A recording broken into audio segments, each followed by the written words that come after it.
This is me. It's who I am, and it doesn't seem to want to go away. This voice inside my head that is speaking just as much as it's thinking as it's speaking. So these are really thoughts that are with me continuously, and these are the only thoughts that are with me continuously. Is this voice that's speaking? It's like a narrative. It's always saying what's going on, and it's always like rationalizing. So if I think about and it's always changing, like it goes back and forth through time, from a fixed position of awareness.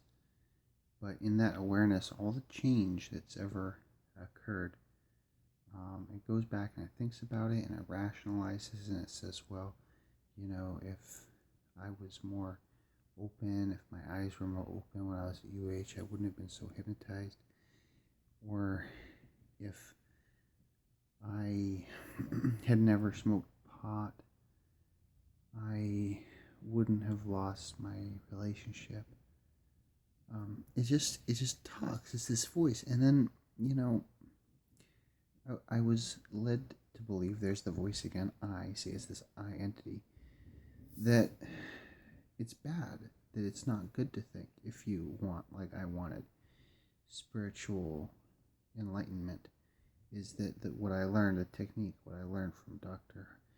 is that as each thought, and now these are all thoughts because these are my stream of consciousness thoughts, arises, it should be let go.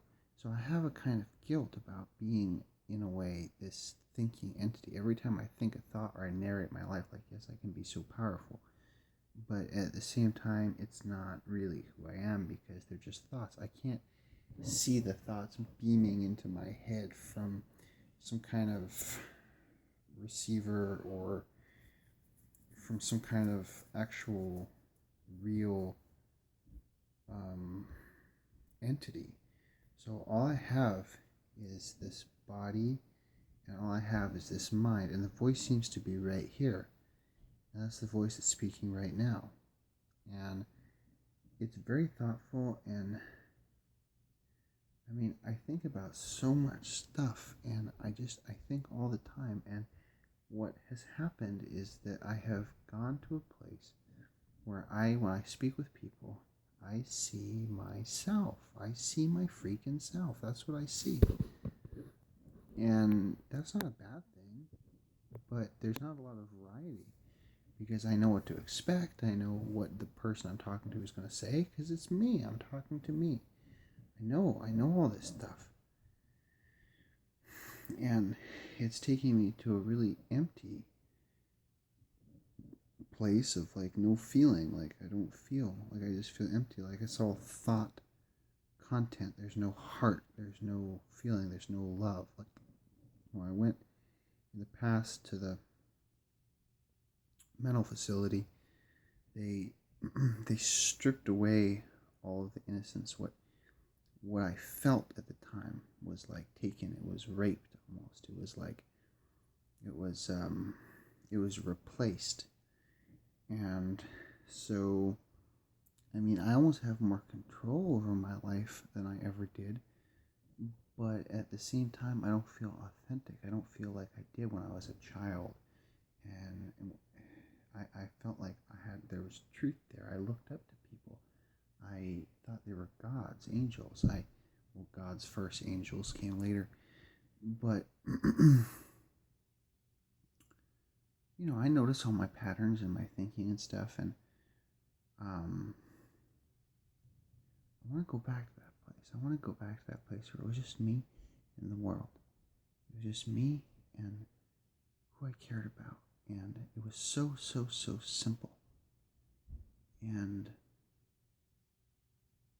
it's hard to do that simply because this mind, which is still thinking and logicking and speaking, is always coming up with what's going on, and I can only see reality through that lens. And so I feel like it's the lens of that which cannot be named. And yet it has a name. I have a name, Gulan. And so Gulan is, he goes by Go and all this stuff. I remember when I was in the mental facility, I felt so like stripped of identity. I kept saying to myself in the bed over and over again, "It's me, Jesse. It's me, Jesse. It's me, Jesse. I'm Jesse. I'm Jesse." I went by Jesse at the time. It's me, Jesse. And it kind of made me like come back into reality because I was so pulled from reality. So was I psychotic? Oh, perhaps I was. Was the procedure that was done to me necessary? Well, I think that being a victim is invalid, but it was very morbid, however that manifestation happened to me, and I could whine about it and moan and complain and say how horrible it was, but at the same time, it would almost be like denying God, because it would almost be like saying that it wasn't supposed to happen, whereas it must have been through divine ordinance, or it couldn't have happened. If you believe in God, maybe you don't believe in God. Maybe you believe in men and how evil they are. Maybe you believe in how manipulative man can be and how unjust he can be to fellow man. So that kid, he's gone. Like, he's not here anymore. Like, all I have really in my life is my parents and what I carry in my heart as a reminder of who they are. And what that is to me is great. I have freedom. I can do whatever I want. I can start a new life. I can have things. I can have important stuff. But I can't get over the feeling like I have created this. I cannot get over the feeling like I, with my thoughts, and this is what I believed when I first got into spirituality years ago, is that thoughts manifest. I cannot keep getting the feeling that I'm manifesting this with thoughts and thinking, which is the whole basis of The Secret, the New Age movement, I wanted this at one time, and I believed it could happen, and I see it happening, but it is almost like as it happens before my eyes, I don't believe it. It is almost like so predictable that there's no joy in it.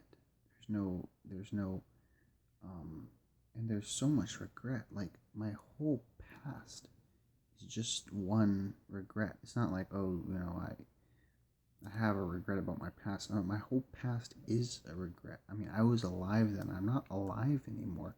I'm turning into like this homunculus of just like very rational, reasonable, clear, and logical kind of thought and thinking, but at the same time, it's missing this energy. I don't know what it's missing. Maybe someone can tell me. I have no clue about it. It's hard to receive love because I don't love anybody.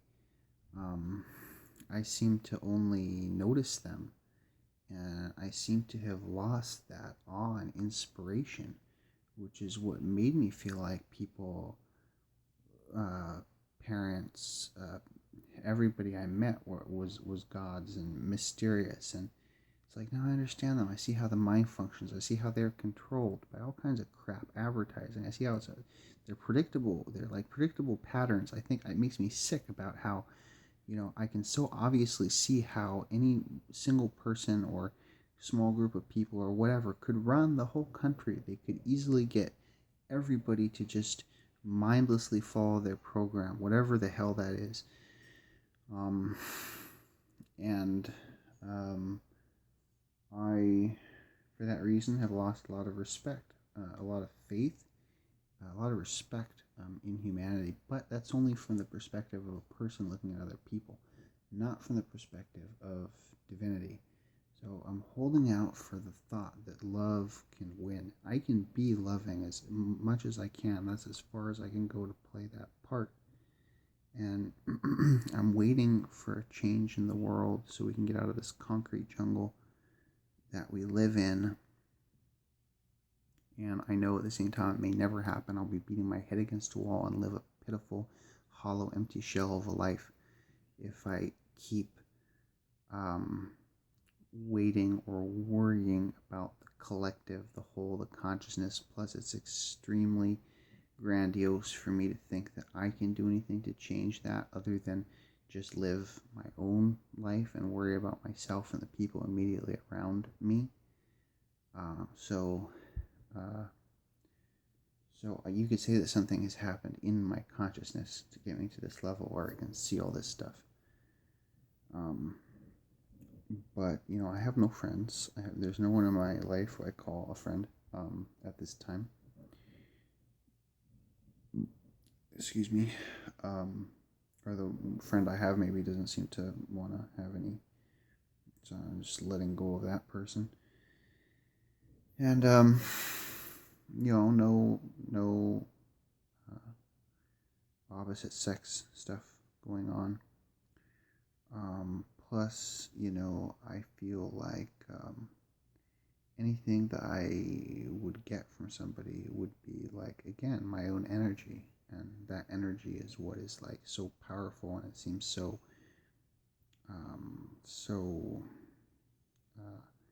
self-fulfilling that it cannot be fulfilled. So it's like my mind is like a wind that blows across an empty ocean, and darts from one thought to the next, and cannot be um, cannot really be satisfied except by perpetuating itself, which just leads to more haunting desires that cannot be fulfilled, because in the fulfillment of those desires, like I have, I simply see that I am looking at myself through my own eyes, and what's there doesn't seem to have any personal quality. It seems to have an impersonal, ghostly, vampiric kind of quality that's just mournful and haunting. It cannot be felt. It can be seen easily, but it cannot be felt.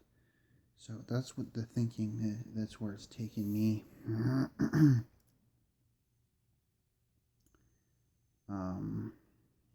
At this time. And obviously,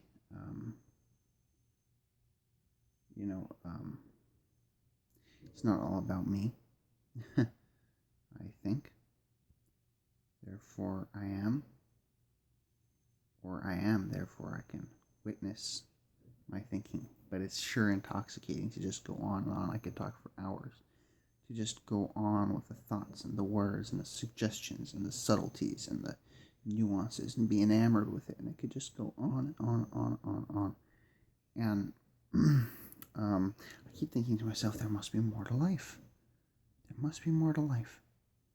So, um,